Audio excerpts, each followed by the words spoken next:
미숙. 빈소에 들어선 순간 재벌 회장 강태준의 숨이 멎었습니다. 상주석에 앉아 있는 여인은 18년 전 이혼장에서 마지막으로 본 전처 윤미숙이었습니다. 흰 머리카락이 섞인 단발머리, 세월의 흔적이 담긴 얼굴. 그녀는 왜 친정 어머니의 상주로 앉아 있는 것일까요? 이혼 후 친정과도 멀어졌을 거라 생각했는데 18년간 홀로 어머니를 모셔온 것이었습니다. 그리고 그 옆에 앉은 중년 여성, 자신의 친딸 서연이었습니다. 딸은 아버지를 발견하고도 차갑게 시선을 피했습니다. 그때 고등학생 또래의 소년이 서연에게 다가가 말했습니다. 엄마, 이쪽 음료 다 떨어졌어. 손자가 있었습니다. 아무도 알려주지 않았습니다. 18년간 자신이 무엇을 잃어버렸는지조차 모르고 살았던 것입니다. 하지만 그는 아직 몰랐습니다.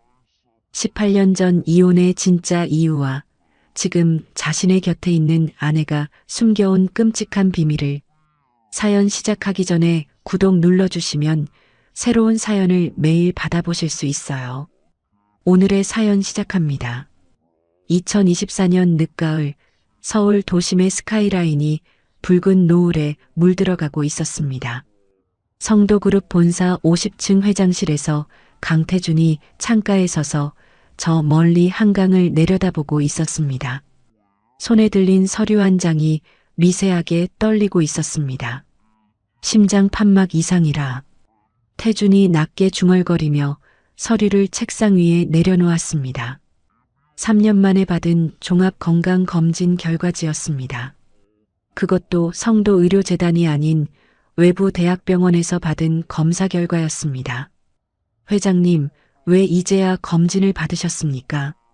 3년이면 병이 많이 진행됐을 수도 있습니다. 오전에 만난 외부 병원 의사의 말이 귓가에 맴돌았습니다. 태준은 그 말에 아무 대답도 하지 못했습니다. 3년 전 성도의료재단 박 원장은 분명히 경미한 수준이라고 했습니다. 약물 치료로 충분하다고 했습니다. 그 말을 믿고 매일 약을 챙겨 먹었는데 상태가 이 지경이 된 것입니다. 내가 너무 일에만 매달렸나? 태준이 깊은 한숨을 내쉬며 가죽 의자에 몸을 기댔습니다.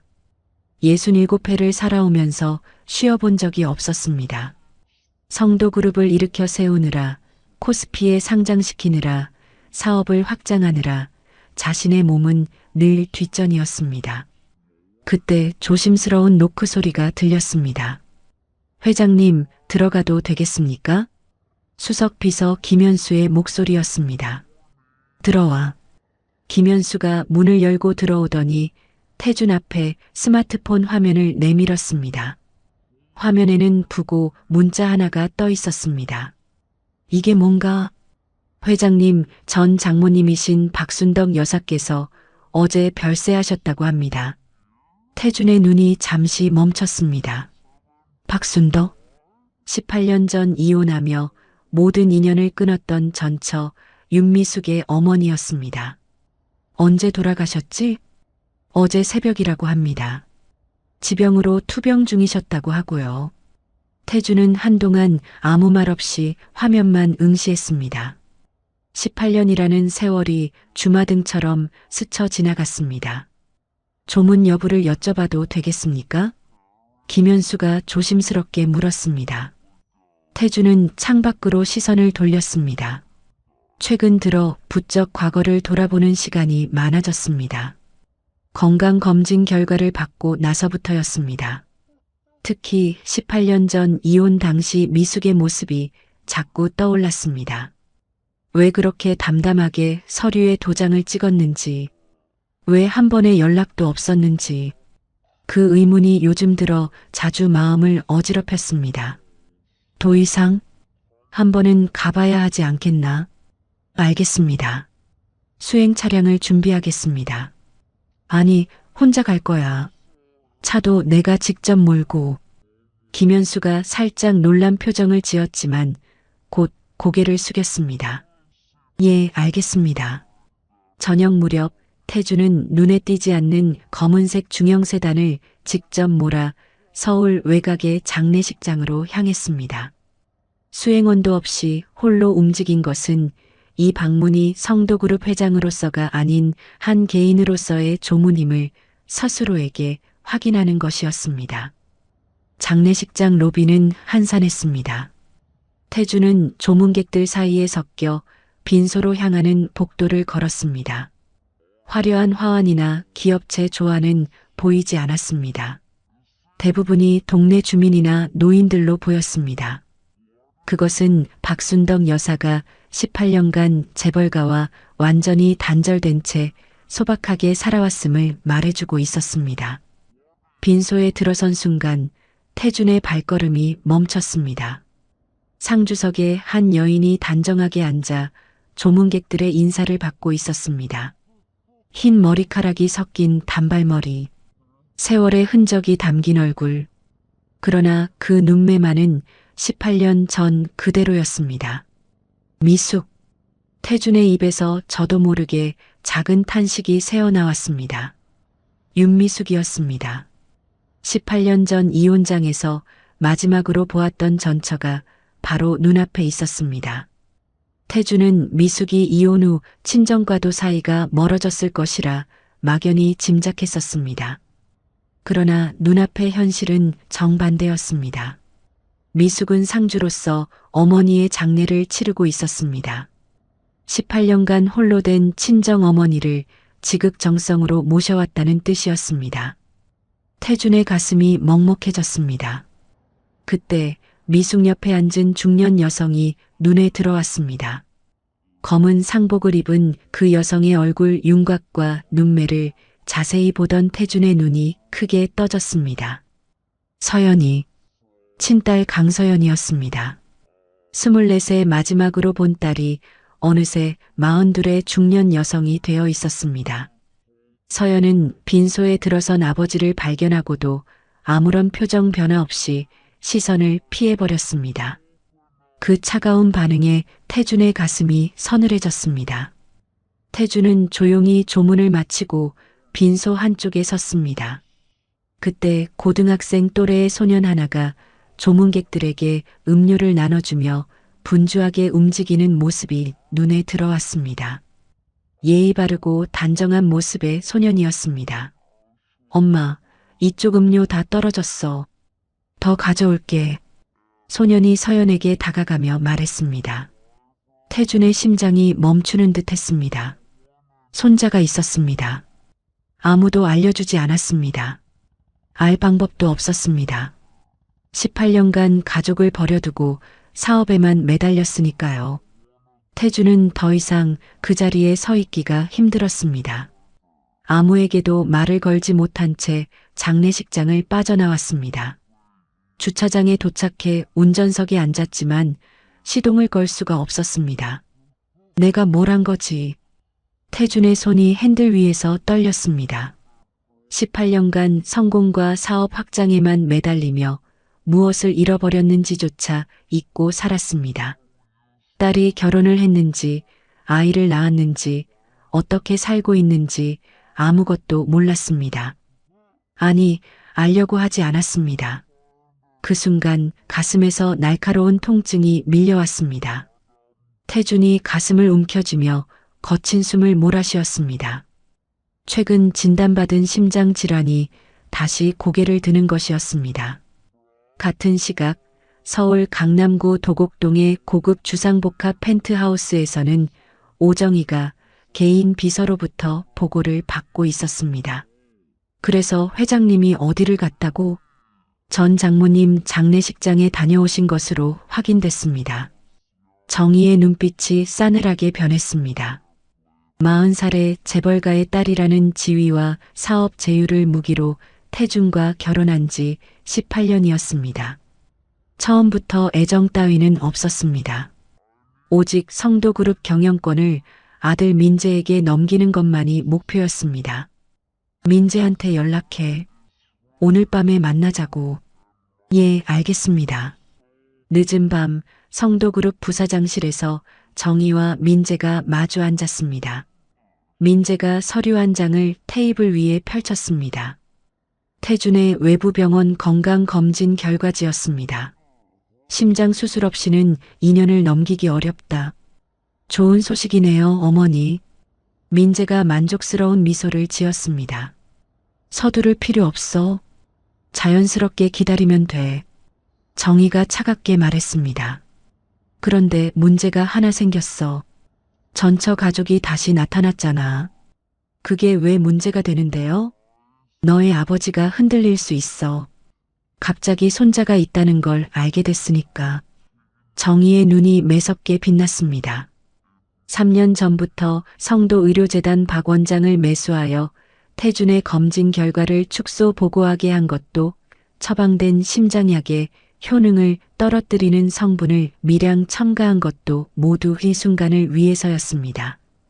그런데 태준이 외부 병원에서 검진을 받은 것은 예상 밖의 변수였습니다. 일단 지켜보자. 하지만 전처 가족 동향은 계속 파악해도. 알겠습니다, 어머니.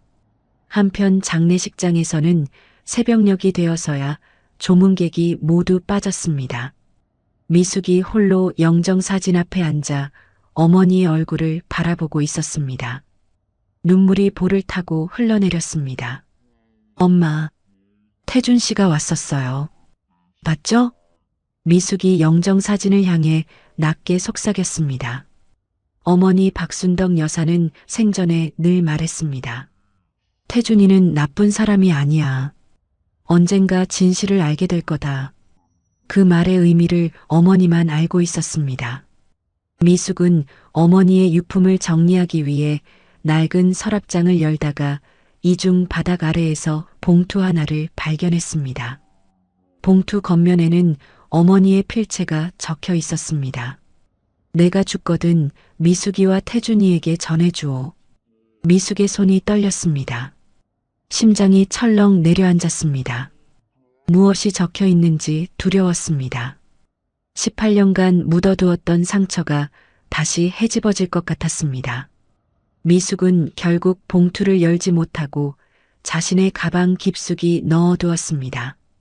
지금은 엄마 보내는 일에만 집중하자. 미숙이 스스로를 다독이며 빈소로 돌아갔습니다. 동이 트기 시작한 창밖으로 차가운 겨울 햇살이 스며들고 있었습니다.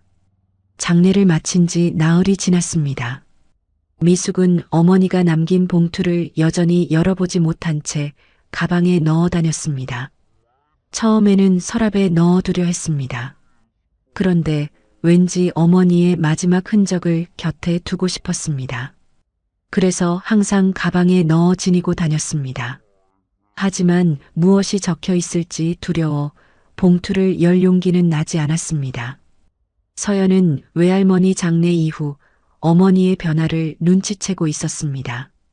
평소와 달리 멍하니 창밖만 바라보는 날이 많아졌습니다. 엄마 밥 먹어. 죽 끓여놨어. 서연이 식탁에 죽그릇을 내려놓으며 말했습니다. 응, 고마워. 미숙이 힘없이 대답했습니다.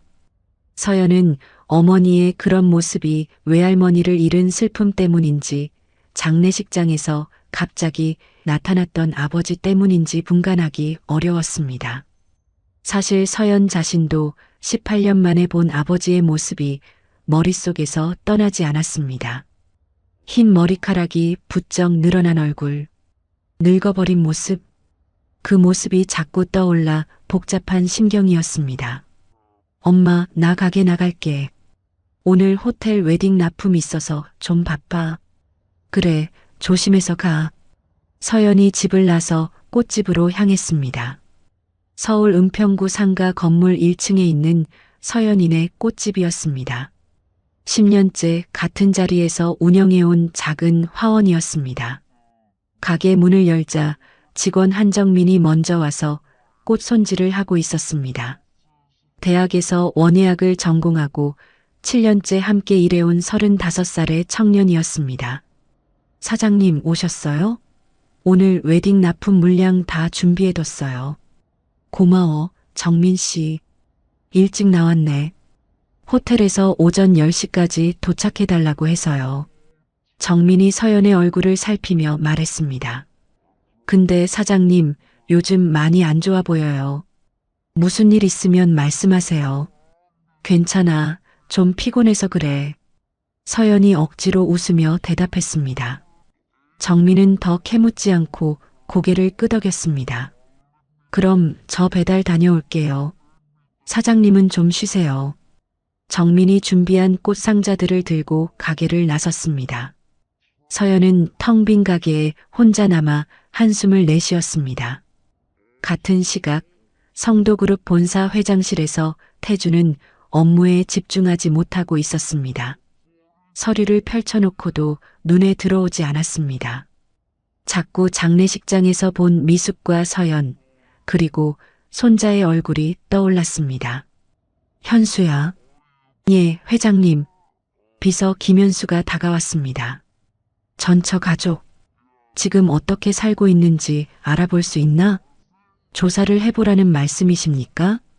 그래. 근데 절대 눈치채지 못하게 신중하게 해야 해.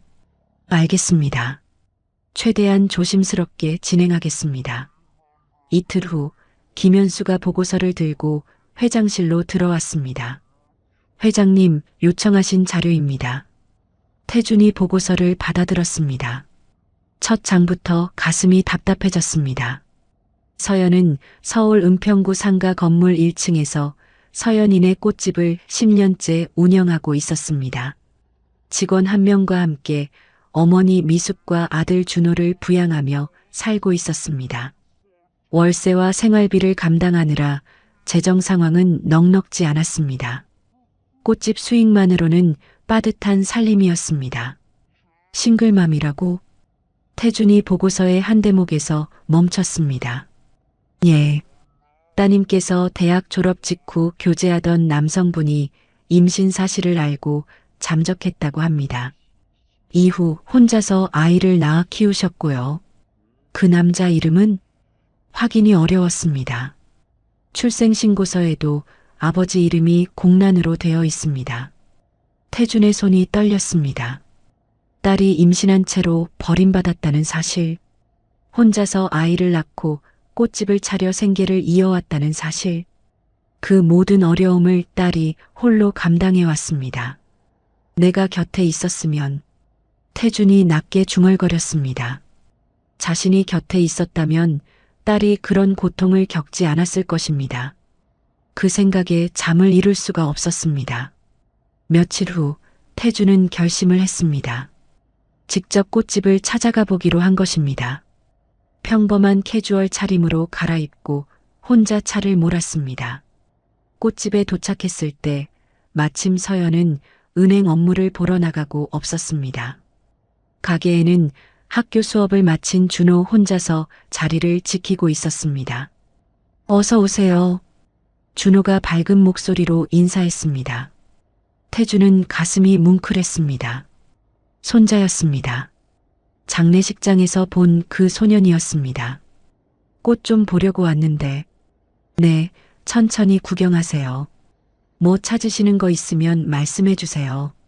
태준은 진열된 꽃들을 둘러보는 척하며 준호를 살폈습니다. 17살이라고 했습니다. 예의 바르고 눈빛이 맑은 소년이었습니다. 이 꽃은 뭔가?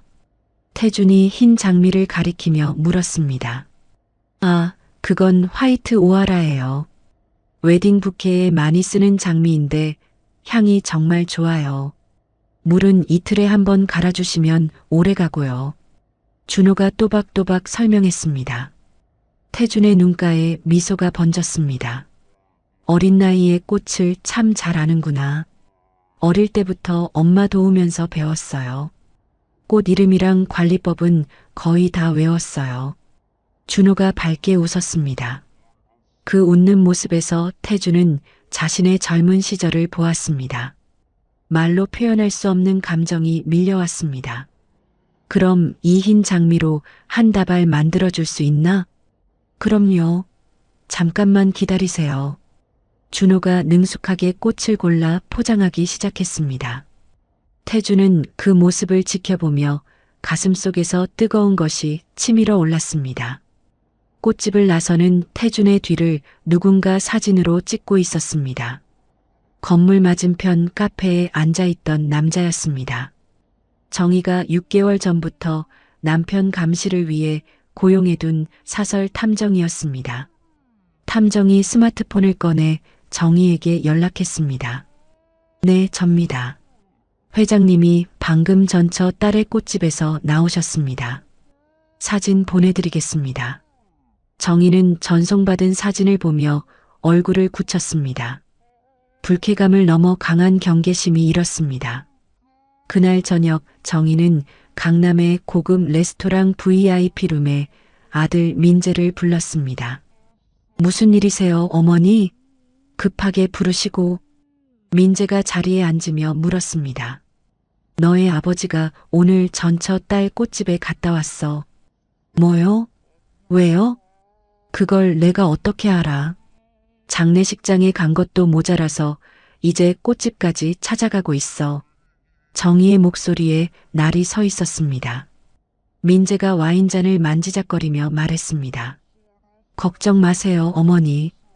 꽃집 하나 문 닫게 하는 건 일도 아니에요. 무슨 수가 있어? 제가 대표로 있는 민재개발 있잖아요. 그 꽃집이 입주한 상가 건물, 재개발 구역으로 밀어버리면 돼요. 정희의 눈이 반짝였습니다. 그게 가능해? 성도건설이 투자자로 들어가 있으니까 인허가 받는 건 어렵지 않아요. 건물주한테 시세보다 높은 가격 제시하면 바로 넘어올 거고요. 그래, 그렇게 해. 빨리 움직여. 민재가 고개를 끄덕이며 스마트폰을 꺼냈습니다. 곧바로 민재개발 실무이사에게 연락을 넣었습니다. 나야. 은평구 쪽 상가 건물 하나 매입건 진행해. 재개발 인허가도 최대한 빠르게 밀어붙여. 전화를 끊은 민재가 어머니를 향해 웃었습니다. 금방 처리될 거예요. 걱정 마세요. 열흘 후 서연은 가게에서 내용 증명 한 통을 받았습니다. 봉투를 뜯고 내용을 확인하는 서연의 얼굴이 하얗게 질렸습니다. 재개발 예정으로 2달 내 퇴거 요청. 손이 떨렸습니다. 10년간 같은 자리에서 꽃집을 운영하며 쌓아온 모든 것이었습니다. 단골 고객들, 지역 내 신용, 그것들을 하루아침에 잃게 될 위기였습니다. 이게 무슨... 서연의 눈앞이 캄캄해졌습니다. 그날 밤 서연은 한숨도 자지 못했습니다. 어머니에게는 차마 말할 수가 없었습니다. 외할머니를 잃은 직후라 정서적으로 불안정한 상태였기 때문입니다. 서연은 홀로 인터넷에서 법률 정보를 검색했습니다. 상가 임대차 보호법, 계약갱신 요구권, 복잡한 법률 용어들이 머리를 어지럽혔습니다. 무엇을 어떻게 해야 할지 막막하기만 했습니다.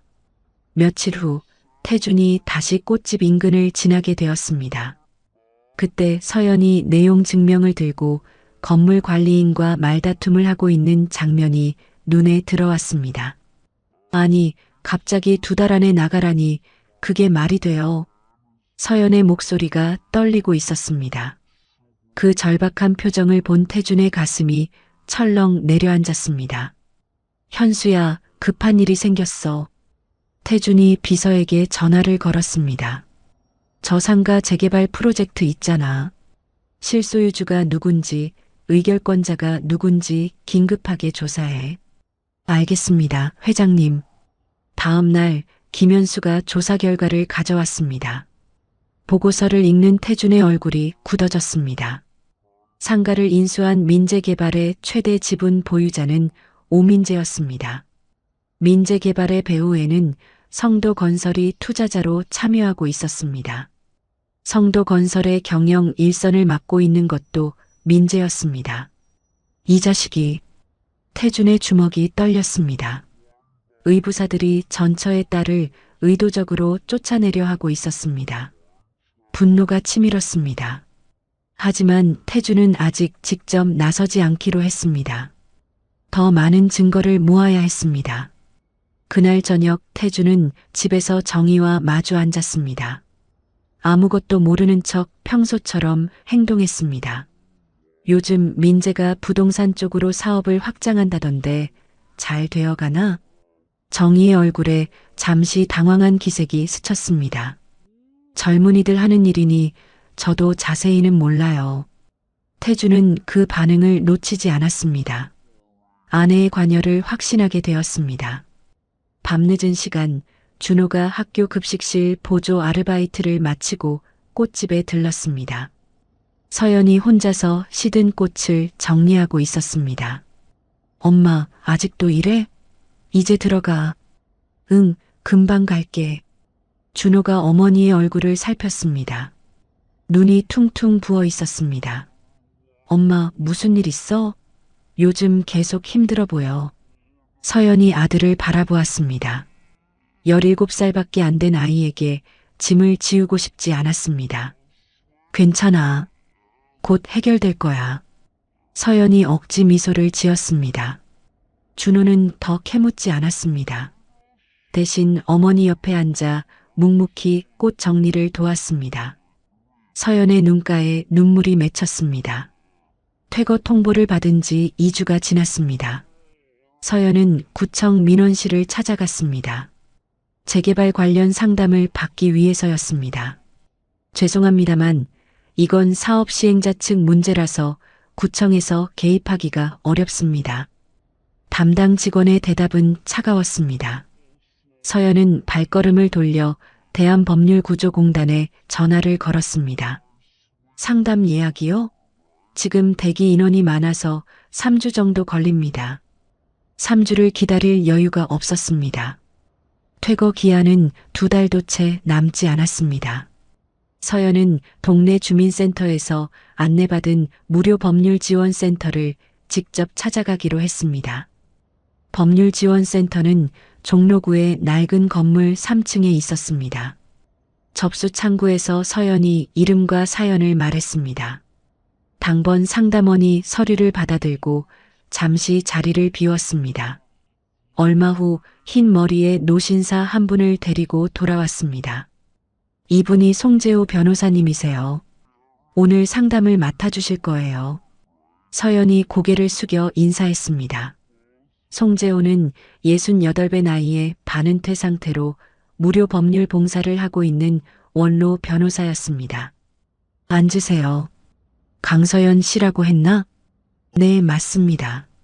송재호가 서연의 접수 서류를 들여다보다가 고개를 들었습니다. 눈빛이 묘하게 변했습니다. 강서연, 혹시 아버지 성함이 강태준 씨 아닌가? 서연의 눈이 커졌습니다. 어떻게 그걸? 역시 그렇군. 눈매가 똑 닮았어. 송재호가 희미하게 웃었습니다. 나하고 자네 아버지하고는 대학 시절 룸메이트였어. 30년 전에 자네 부모님 결혼식 줄에도 내가 섰고. 서연은 말문이 막혔습니다. 이런 우연이 있을 수가 있었습니다. 저 아버지 이야기는 하고 싶지 않습니다. 알았어. 그 이야기는 나중에 하고 일단 자네 문제부터 해결하자. 송재호가 손을 내저으며 서류 검토에 들어갔습니다. 서연이 가져온 내용 증명과 임대차 계약서, 10년간의 임대료 납부 내역을 꼼꼼히 살폈습니다. 이거 절차적 하자가 있을 수 있겠는데. 무슨 말씀이세요?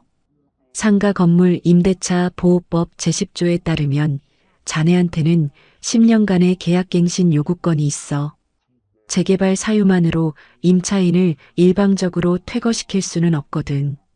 서연의 눈에 희망이 번졌습니다. 그럼 제가 나가지 않아도 되는 건가요? 일단 가처분 신청을 넣어서 퇴거 집행을 막아야 해. 내가 초안을 작성해 줄게. 송재호가 펜을 들어 메모를 시작했습니다. 근데 실무 진행은 내 후배한테 맡기는 게 좋겠어. 나는 이제 현직이 아니라서 변호사 비용이 부담이 됩니다. 서연이 머뭇거렸습니다. 송재호가 고개를 저었습니다. 법률구조 대상이니까 비용 걱정은 하지 마. 내 후배 김도연이라고 이런 사건 전문이야. 내가 연결해 줄게. 서연은 고개를 깊이 숙였습니다. 감사합니다. 정말 감사합니다. 상담을 마치며 송재호가 서연을 바라보았습니다. 서연 씨, 한 가지만 말해도 될까? 네, 말씀하세요. 자네 아버지는 원래 그렇게 냉정한 사람이 아니었어. 무슨 사정이 있었는지 나도 모르지만 사람은 변하기도 하고 돌아오기도 하는 법이야. 서연은 대답하지 않았습니다. 그저 가볍게 고개만 숙이고 센터를 나섰습니다. 하지만 마음 한구석에 작은 파문이 이는 것을 느꼈습니다. 며칠 후 김도연 변호사가 서연의 대리인 자격으로 민재개발 측에 공식 내용 증명을 발송했습니다. 동시에 퇴거 집행 금지 가처분 신청을 법원에 제출했습니다. 민재는 예상치 못한 법적 대응에 당황했습니다. 뭐?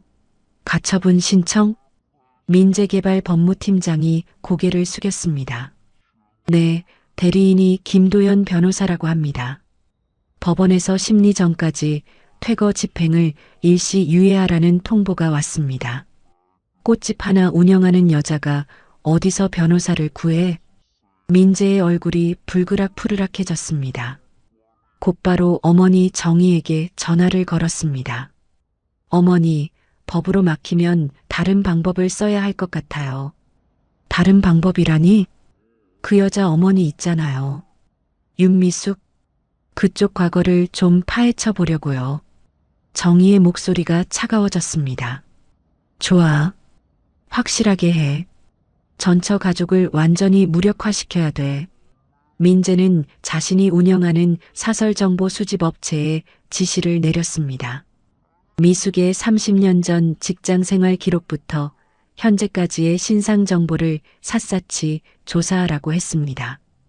일주일 후 조사 결과가 올라왔습니다. 뭐가 나왔어? 30년 전 무역회사에서 격리로 근무할 때 횡령 혐의로 내부 감사를 받은 기록이 있습니다. 민재의 입꼬리가 올라갔습니다. 횡령이라. 이거 쓸만하네. 근데 부장님, 당시 검찰 조사에서 무혐의 처분을 받았다고 합니다. 상사의 지시에 따른 비자금 조성이었고 본인은 지시를 따랐을 뿐이라서 그런 건 중요하지 않아. 어떻게 포장하느냐가 중요한 거야. 민재가 온라인 마케팅 대행업체에 연락을 넣었습니다. 미숙이라는 여자 건으로 글 좀 뿌려줘. 주요 커뮤니티, 블로그, SNS 전부 다. 어떤 내용으로 할까요? 성도그룹 회장의 전처, 알고 보니 횡령 전과자. 이런 식으로 자극적으로 뽑아. 알겠습니다. 며칠 후 인터넷 곳곳에 미숙에 대한 글들이 올라오기 시작했습니다. 미숙의 이름, 나이, 심지어 최근 장례식장에서 찍힌 사진까지 포함된 글들이었습니다. 준호가 학교 점심시간에 친구의 스마트폰으로 커뮤니티를 보다가 그 글을 발견했습니다. 처음에는 동명이인일 거라고 생각했습니다. 하지만 첨부된 사진이 분명히 자신의 할머니였습니다. 이게 뭐야? 준호의 얼굴이 하얗게 질렸습니다. 오후 수업을 제대로 듣지 못했습니다. 집에 돌아오자마자 서연에게 말했습니다. 엄마, 이것 좀 봐. 준호가 스마트폰 화면을 내밀었습니다. 서연의 눈이 커졌습니다. 이게 뭐야? 서연이 떨리는 손으로 화면을 스크롤했습니다. 글이 한두 개가 아니었습니다. 여러 사이트에 동시에 퍼져 있었습니다. 할머니가 횡령을 했다고? 말도 안 돼. 할머니가 그런 분이야? 준호가 울먹이며 물었습니다. 아니야. 절대 아니야. 이건 다 거짓말이야. 서연의 목소리가 떨렸습니다. 분노와 무력감이 동시에 밀려왔습니다. 서연은 즉시 해당 게시물들에 삭제 요청을 넣었습니다. 정보통신망법에 따른 임시조치 신청도 했습니다. 하지만 글은 이미 여러 사이트에 퍼진 뒤였습니다. 일부 커뮤니티에서는 재벌 전처에 숨겨진 과거라는 제목으로 글이 계속 재생산되고 있었습니다. 며칠 후 미숙은 동네 경로당에서 아는 할머니로부터 이상한 말을 들었습니다. 미숙아, 인터넷에 내 이름으로 이상한 글이 돌아다니더라. 무슨 횡령이니 뭐니? 미숙의 얼굴이 굳었습니다. 그게 무슨 말씀이세요? 내가 잘은 모르지만 우리 손자가 보여줬어. 내 사진도 있던데. 미숙의 가슴이 철렁 내려앉았습니다. 30년 전 이미 검찰에서 무혐의 처분을 받은 일이었습니다. 그것이 이렇게 왜곡되어 세상에 나온 것이었습니다. 아니에요. 저는 미숙이 가슴을 움켜쥐었습니다. 숨이 막혀왔습니다. 눈앞이 흐려지며 몸이 앞으로 기울었습니다. 미숙아. 경로당이 발칵 뒤집혔습니다. 누군가 119에 신고를 했습니다. 서연은 꽃집에서 전화를 받았습니다. 따님이세요? 어머니께서 경로당에서 쓰러지셔서 지금 응급실로 이송 중입니다. 서연의 머릿속이 하얘졌습니다. 가게 문을 잠그지도 못하고 병원으로 달려갔습니다. 응급실에서 미숙은 스트레스성 협심증 발작 진단을 받았습니다. 강한 정서적 충격이 직접적 원인으로 보입니다. 기저에 경미한 관상동맥 질환이 있었던 것 같고요. 담당 의사가 설명했습니다. 서연은 어머니의 창백한 얼굴을 바라보았습니다.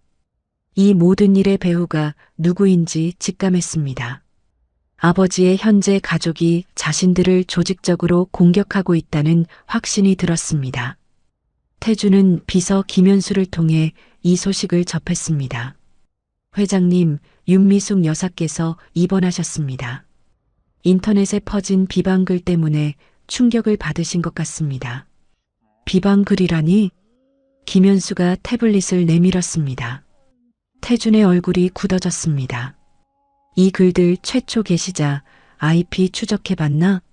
네. 민재 부사장님과 연결된 온라인 마케팅 대행업체 서버로 확인됐습니다. 태준의 주먹이 떨렸습니다. 분노를 넘어 깊은 자괴감이 밀려왔습니다. 자신이 집안에 들인 사람들이 전처 가족을 이토록 잔인하게 해치고 있었습니다. 다음 날 오후 태준은 병원을 찾았습니다. 병실 문 앞에서 한참을 망설였습니다. 깊은 숨을 내쉬고 문을 열었습니다. 서연이 어머니 곁에 앉아 있다가 고개를 들었습니다. 아버지를 보는 순간 서연의 눈에 불꽃이 일었습니다. 지금 와서 왜 나타나세요? 서연이 자리에서 벌떡 일어났습니다. 서연아, 이게 다 그쪽 가족이 한 짓인 거 다 알아요. 우리 엄마가 왜 이렇게 됐는지 아세요? 서연의 목소리가 떨렸습니다. 18년간 쌓인 분노와 최근의 울분이 한꺼번에 터져나왔습니다. 엄마는 30년 전에 이미 무혐의 받은 일이에요. 그걸 누가 파헤쳐서 인터넷에 뿌렸는지 아세요? 태주는 아무 말도 하지 못했습니다. 변명할 자격이 없었습니다. 내가 반드시 책임자를 찾아내고 바로잡겠다. 그 말 믿을 것 같아요? 18년 동안 우리한테 뭘 해주셨는데요? 서연의 눈에서 눈물이 흘러내렸습니다. 태주는 고개를 숙인 채 병실을 나섰습니다. 복도를 걸어 나오는데 가슴에서 날카로운 통증이 밀려왔습니다. 태준이 엘리베이터 벽에 기대어 거친 숨을 몰아쉬었습니다. 자신의 건강 악화 역시 정의 모자와 관련이 있을 수 있다는 의심이 더욱 강해졌습니다. 그날 밤 태준은 성도의료재단이 아닌 외부심장내과 전문의를 은밀히 찾아갔습니다. 지난 3년간 복용해온 약물 전체의 성분 분석을 의뢰했습니다. 일주일 후 분석 결과가 나왔습니다. 회장님, 처방된 심장약 중 하나에 약효를 상쇄시키는 성분이 미량 첨가되어 있습니다. 태준의 눈이 커졌습니다. 그게 무슨 말입니까? 자연적으로 섞일 수 있는 성분이 아닙니다. 의도적인 조작으로 보입니다. 태준의 손이 떨렸습니다. 3년간 자신을 서서히 해쳐왔다는 사실이 확인된 것이었습니다. 분노와 배신감이 극에 달했습니다. 동시에 아찔한 생각이 들었습니다. 하마터면 그들에게 경영권을 넘길 뻔했습니다. 남은 시간 동안 반드시 모든 것을 바로잡겠다. 태준이 이를 악물었습니다. 같은 시각 미숙의 병실에서는 서연이 어머니의 짐을 정리하고 있었습니다. 어머니가 항상 들고 다니던 가방을 열다가 낡은 봉투 하나가 손에 잡혔습니다. 봉투 겉면에 외할머니의 필체가 적혀 있었습니다. 내가 죽거든 미숙이와 태준이에게 전해주오. 서연의 심장이 멈추는 듯 했습니다. 잠든 어머니를 바라보았습니다. 조심스럽게 봉투를 열어 편지를 꺼냈습니다. 4장의 편지지가 들어 있었습니다. 서연은 떨리는 손으로 첫 장을 펼쳤습니다. 편지의 첫 장에는 외할머니의 떨리는 글씨가 빼곡히 적혀 있었습니다. 미숙아, 그리고 태준아, 내가 이 세상을 떠난 뒤에 이 편지를 읽고 있겠구나. 18년 전 일을 이제야 털어놓는다. 서연의 눈이 글씨를 따라 움직였습니다. 그의 봄, 오정이라는 여자 쪽에서 사람을 보내왔다. 미숙이가 30년 전 회사에서 내부 감사를 받은 기록을 들고 왔더구나.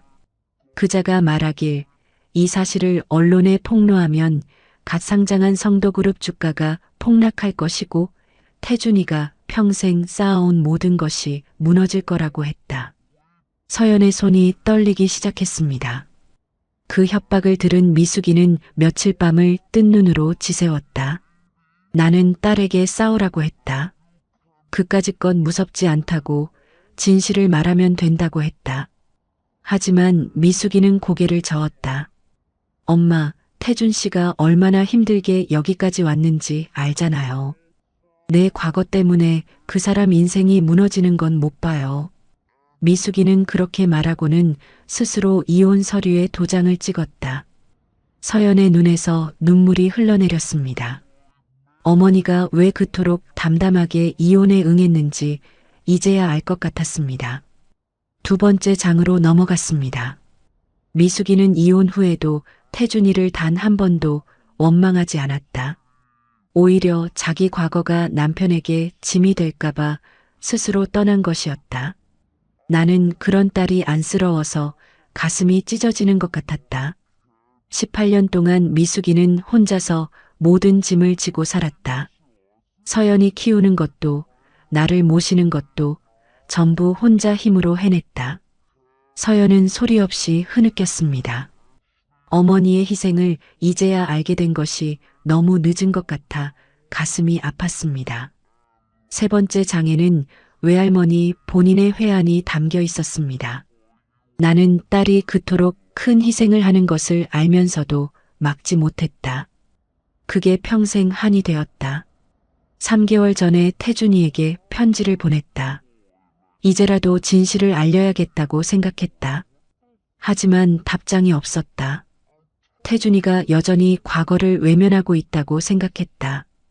그래서 직접 찾아가지도 못하고 이렇게 편지로만 남긴다. 서연의 눈이 그 대목에서 멈췄습니다. 3개월 전에 편지를 보냈는데 답장이 없었다고 했습니다. 아버지가 정말 그 편지를 받고도 무시한 것일까요? 아니면 다른 이유가 있는 것일까요? 4번째 장은 마지막 당부였습니다.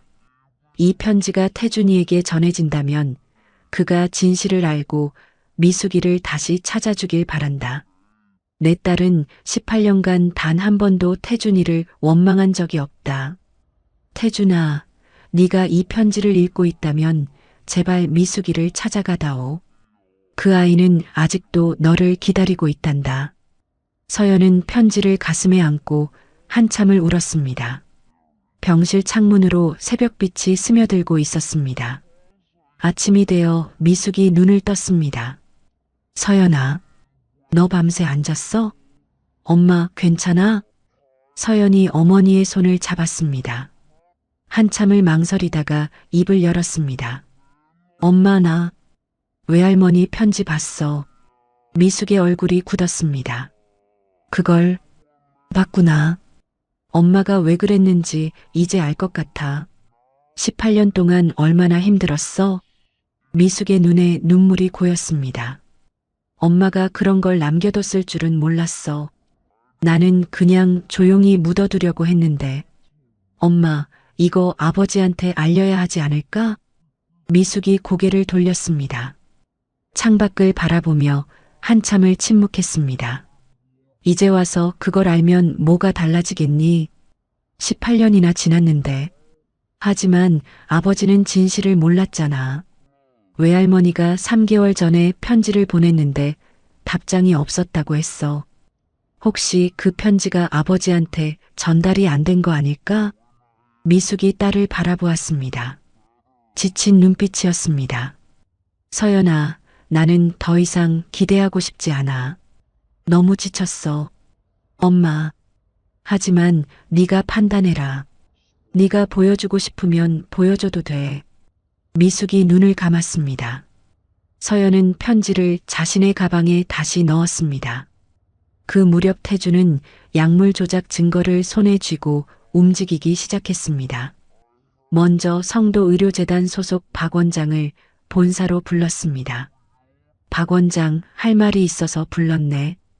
박 원장이 불안한 표정으로 자리에 앉았습니다. 무슨 일이십니까, 회장님? 태준이 서류 한 장을 테이블 위에 내려놓았습니다. 약물 성분 분석 결과지였습니다. 이게 뭔지 알겠나? 박 원장의 얼굴이 하얗게 질렸습니다. 이게 내 심장약에 약효를 상쇄시키는 성분이 들어있었어. 3년간 누군가 내 약에 손을 댄 거야. 박 원장이 입술을 달싹거렸습니다. 아무 말도 나오지 않았습니다. 박 원장, 나는 자네를 20년 넘게 믿어왔어. 자네가 직접 한 건가? 회장님, 저는 누구 지시를 받은 건가? 솔직하게 말해. 지금 말하면 봐줄 수 있어. 박 원장의 이마에 식은땀이 흘렀습니다. 손이 떨리기 시작했습니다. 저도 어쩔 수가 없었습니다. 누구야? 오 여사 쪽에서 압박이 있었습니다. 태준의 눈이 차갑게 빛났습니다. 오 여사가 뭐라고 했지? 검진 결과를 축소 보고하라고 했습니다. 그리고 처방약에 성분을 조금 섞으라고. 3년 전부터? 네. 태준이 자리에서 일어났습니다. 박 원장, 지금 한 말 진술서로 작성해. 그리고 내일부로 재단에서 나가. 회장님, 검찰 고발은 내가 판단해서 결정하겠네. 일단 진술서부터 써. 박 원장이 고개를 떨구었습니다. 더 이상 변명할 여지가 없었습니다. 그날 저녁 태주는 강남 집으로 돌아왔습니다. 거실에서 정희가 소파에 앉아 있었습니다. 어머, 오늘은 일찍 들어오셨네요. 당신하고 할 이야기가 있어서. 태준이 정희 맞은편에 앉았습니다. 테이블 위에 서류 2장을 내려놓았습니다. 이게 뭔지 알겠어? 정희가 서류를 집어들었습니다. 박 원장의 진술서와 약물 분석 결과지였습니다. 정희의 눈동자가 흔들렸습니다. 내 약에 손을 댄 건 누구야? 무슨 말씀이세요? 저는 모르는 일이에요. 박 원장이 다 털어놨어. 당신 짓이었다고. 정희의 얼굴이 굳었습니다. 더 이상 모른 척할 수 없었습니다. 18년 전 미숙에게 협박을 한 것도 당신이지? 정희가 입술을 깨물었습니다. 잠시 침묵이 흘렀습니다. 그 여자가 스스로 물러난 거예요. 저는 그저 사실을 알려줬을 뿐이에요. 태준의 가슴에 불이 붙었습니다. 사실을 알려줬다고? 당신이 협박해서 쫓아낸 거잖아. 협박이 아니에요. 그 여자 과거가 당신한테 짐이 될 거라고 말해준 것뿐이에요. 그래서 18년 동안 나를 속인 거야? 약까지 조작하면서. 정희가 고개를 들었습니다. 눈빛이 차가워졌습니다. 당신이 너무 오래 살면 안 되니까요. 민재한테 회사를 넘겨야 하는데 당신이 버티고 있으니까. 태주는 그 말에 할 말을 잃었습니다. 30년간의 결혼이 처음부터 기만이었다는 사실이 가슴을 짓눌렀습니다. 이혼하겠어. 태준이 낮은 목소리로 말했습니다. 이혼 소송 시작할 거야. 약물 조작건은 상해죄로 형사 고소할 수도 있지만 가족들한테 더 이상 상처 주기 싫어서 민사로만 처리하겠어. 정의의 눈이 커졌습니다. 대신 민재의 성도그룹 내 모든 직위는 해임이야. 명예훼손건은 형사 고소 예정대로 진행하고 당신이 후회하게 될 거예요. 내 변호사들이 가만히 있지 않을 거야. 정의가 이를 악물며 말했습니다. 태준이 자리에서 일어났습니다. 18년 동안 당신 때문에 가족을 잃었어. 더 이상 잃을 것도 없어. 태준은 뒤도 돌아보지 않고 방을 나섰습니다. 그날 밤 태준은 강남의 호텔에 장기 투숙을 예약했습니다. 정의와의 별거가 시작된 것이었습니다. 며칠 후 서연은 어머니의 건강이 안정되자 송재호 변호사를 다시 찾아갔습니다. 가처분 신청 결과가 다음 주에 나올 예정이야. 일단 좋은 쪽으로 가고 있어. 감사합니다, 변호사님. 송재호가 서연을 바라보았습니다. 서연 씨, 한 가지 제안이 있어. 네. 내가 태준이한테 직접 연락해서 세 사람이 함께 만나는 자리를 주선해 볼까 해. 서연의 표정이 굳어졌습니다. 아버지와는 만나고 싶지 않아요. 알아. 하지만 이 문제를 풀려면 결국 태준이가 움직여야 해. 민재개발 뒤에 성도건설이 있고 성도건설은 태준이 회사잖아. 서연은 입술을 깨물었습니다. 외할머니의 편지가 머릿속에 떠올랐습니다. 어머니의 희생을 아버지에게 알려야 한다는 생각이 점점 강해지고 있었습니다.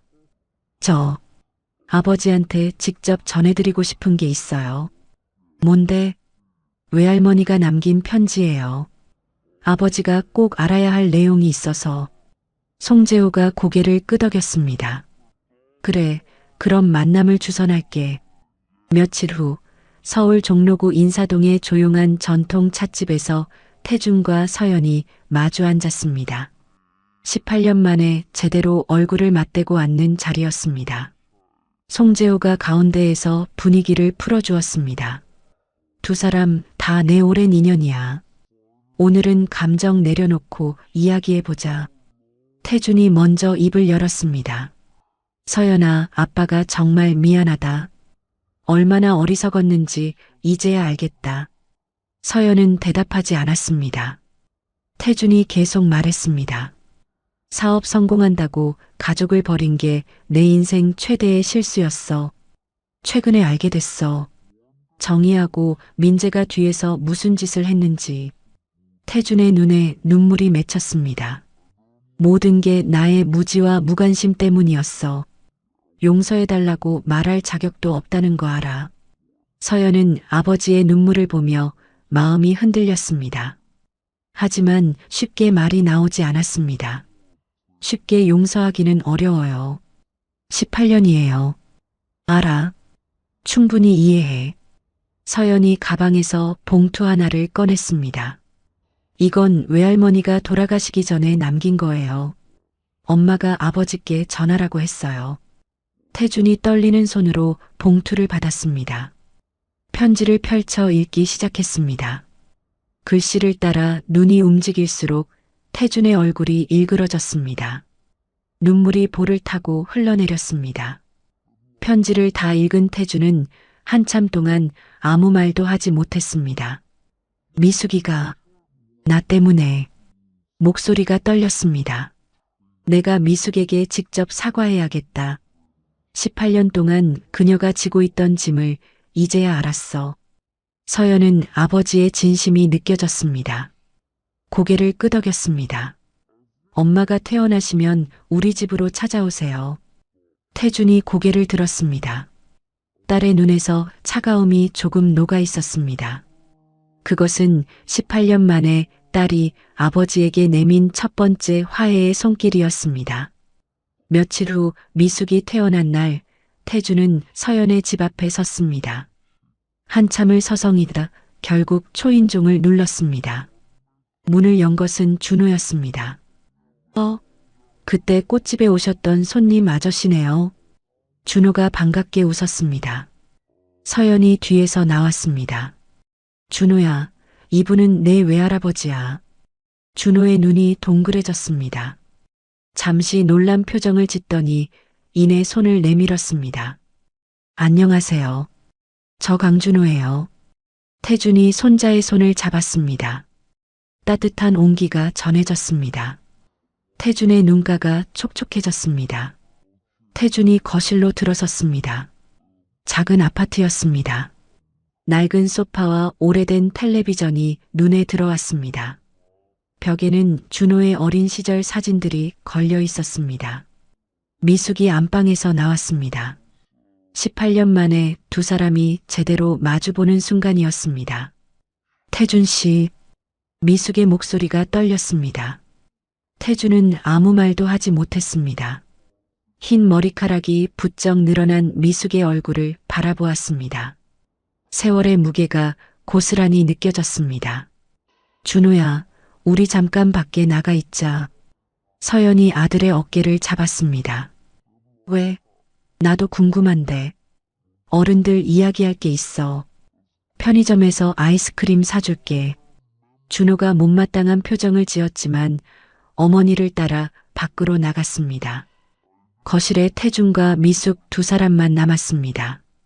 앉아요. 미숙이 소파를 가리켰습니다. 태준이 천천히 자리에 앉았습니다. 미숙이 맞은편에 앉았습니다. 어색한 침묵이 흘렀습니다. 편지 읽었어요. 태준이 먼저 입을 열었습니다. 서연이한테 들었어요. 왜 말 안 했어? 왜 혼자 다 짊어지고 갔어? 태준의 목소리가 갈라졌습니다. 미숙이 고개를 숙였습니다. 말하면 뭐가 달라졌겠어요. 그 여자가 내 과거를 언론에 뿌리면 태준 씨 회사가 망할 수도 있었어요. 그래도 나한테 말했어야지. 같이 방법을 찾았어야지. 그때 태준 씨는 회사 상장으로 정신이 없었어요. 주가 안정시키느라 밤잠도 못 자고 있었잖아요. 거기에 내 과거 문제까지 터지면 어떻게 됐겠어요. 미숙의 눈에 눈물이 고였습니다. 나는 태준 씨 짐이 되기 싫었어요.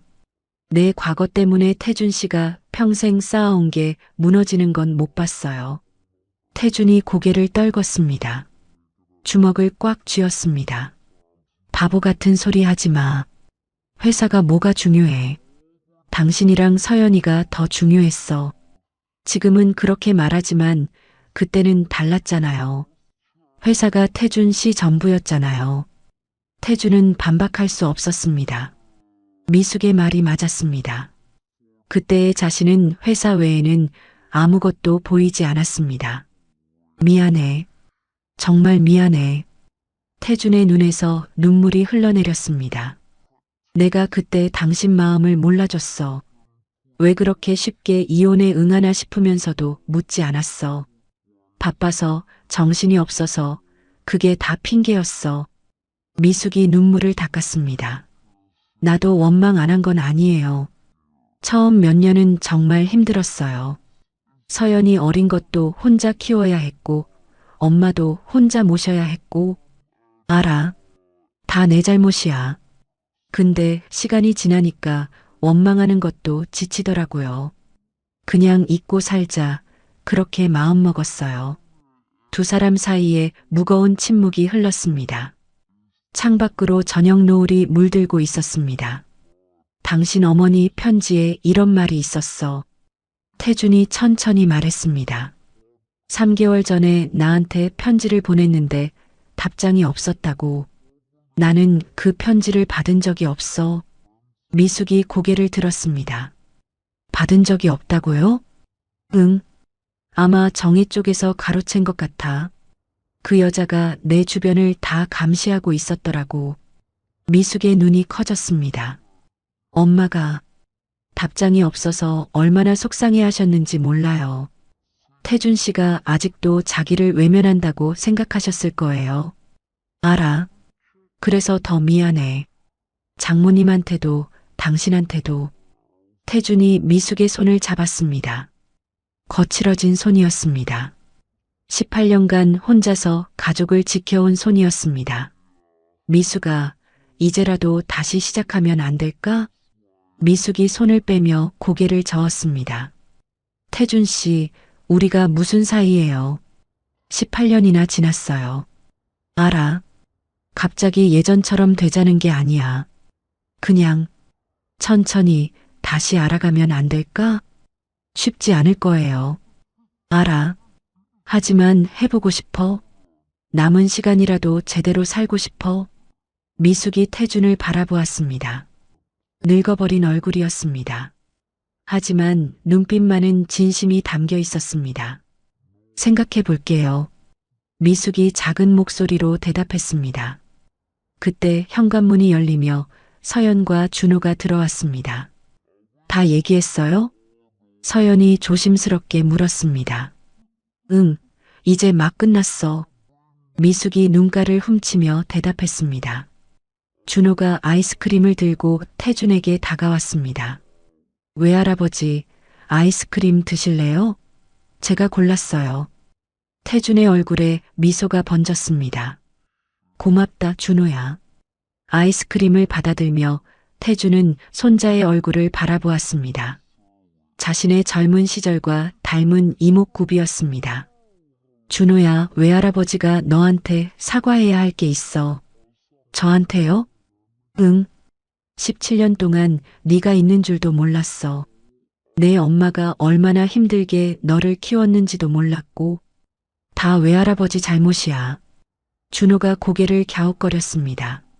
사실 저도 외할아버지가 있는 줄 몰랐어요. 엄마가 말 안 해줘서. 서연이 민망한 표정을 지었습니다. 준호야, 그건 괜찮아요, 엄마. 이유가 있었겠죠. 준호가 밝게 웃었습니다. 근데 외할아버지, 저 궁금한 거 있어요. 뭔데? 그날 꽃집에 진짜 꽃 사러 오신 거예요? 아니면 저 보러 오신 거예요? 태준이 잠시 멈칫했습니다. 서연과 미숙이 태준을 바라보았습니다.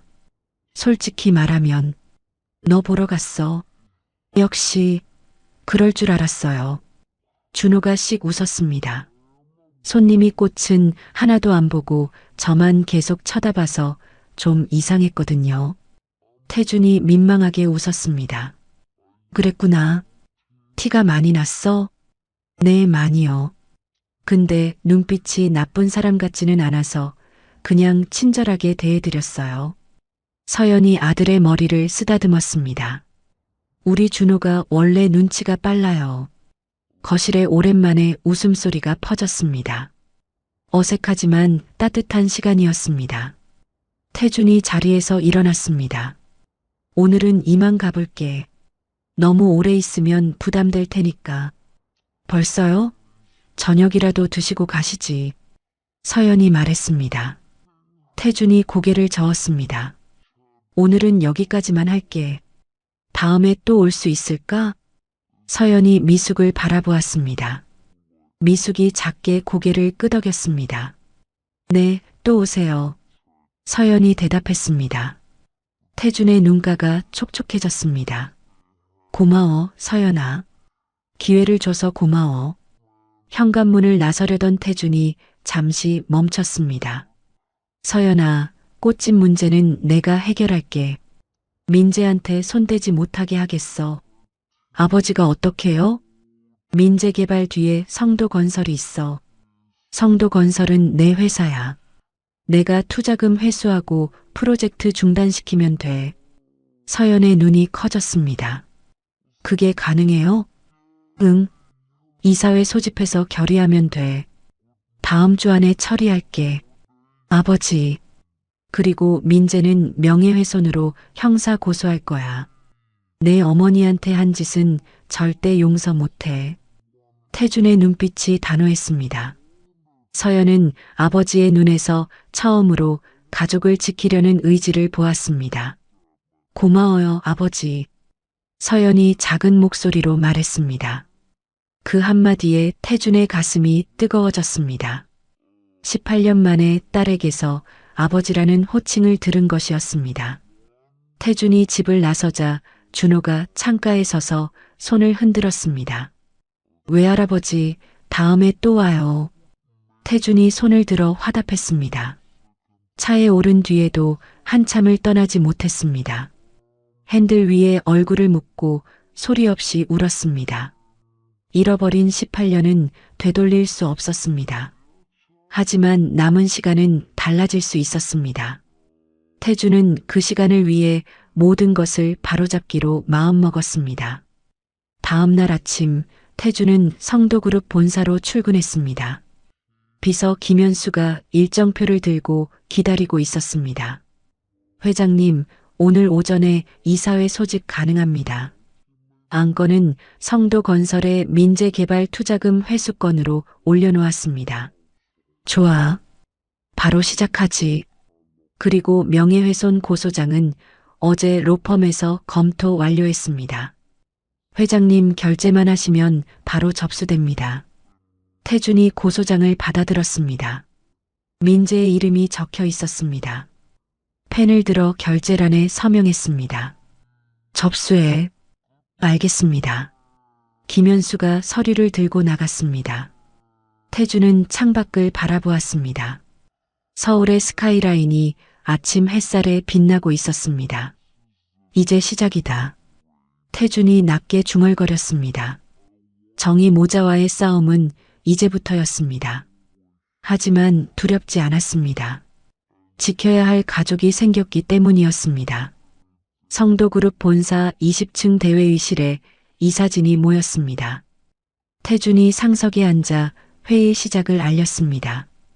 오늘 긴급 안건은 성도건설의 민재개발 투자금 회수건입니다. 이사들 사이에서 술렁임이 일었습니다. 민재개발은 오민재가 대표로 있는 회사였습니다. 회장의 의부사들 회사에서 투자금을 회수한다는 것은 예사로운 일이 아니었습니다. 회장님, 갑자기 투자금 회수라니요. 무슨 일이 있습니까? 사회이사 한 명이 물었습니다. 민재개발이 진행 중인 은평구 상가 재개발 프로젝트에 문제가 있습니다. 절차적 하자가 발견됐고 현재 법원에 가처분 신청까지 들어간 상태입니다.